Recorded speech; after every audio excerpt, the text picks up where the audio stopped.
Okay, आज हम सीखेंगे बोर्ड मास के बारे में।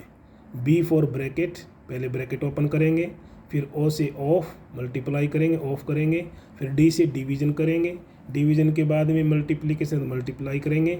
ए है यानी एडिशन, अगर एडिशन का साइन है तो एडिशन करेंगे, और सब्ट्रैक्शन का साइन है तो उसके बाद सब्ट्रैक्ट करेंगे। यानी बोर्ड मास का जो नियम है इसके आधार पर हम चलेंगे कि पहले ब्रैकेट ओपन करेंगे, फिर ऑफ करेंगे, फिर डिवीज़न, फिर मल्टीप्लिकेशन, फिर एडिशन और उसके बाद में सब्ट्रैक्शन।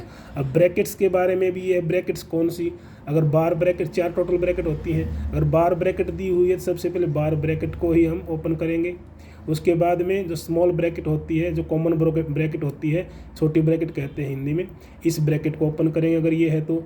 अगर इसके बाद में देखेंगे अगर एक करली ब्रैकेट है, मंथली ब्रैकेट बीच की ब्रैकेट कहते हैं, अगर ये भी है तो इस कॉमन ब्रैकेट के बाद में हम मंथली ब्रैकेट को सोल्व करेंगे। और मंथली ब्रैकेट के बाद में यदि हमारे पास स्क्वायर ब्रैकेट है, बड़ी कॉस्ट जिसको बोलते हैं, अगर ये है तो इसको सिंप्लीफाई करेंगे। ऑफ का मीनिंग मैंने बता दिया है, ऑफ मीन्स होता है का, अर्थात गुणा करना, मल्टीप्लाई करना।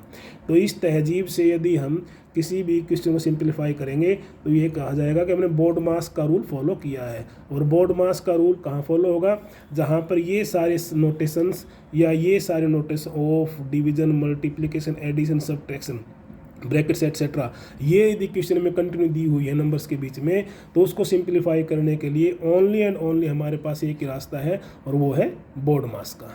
Okay, yes sir.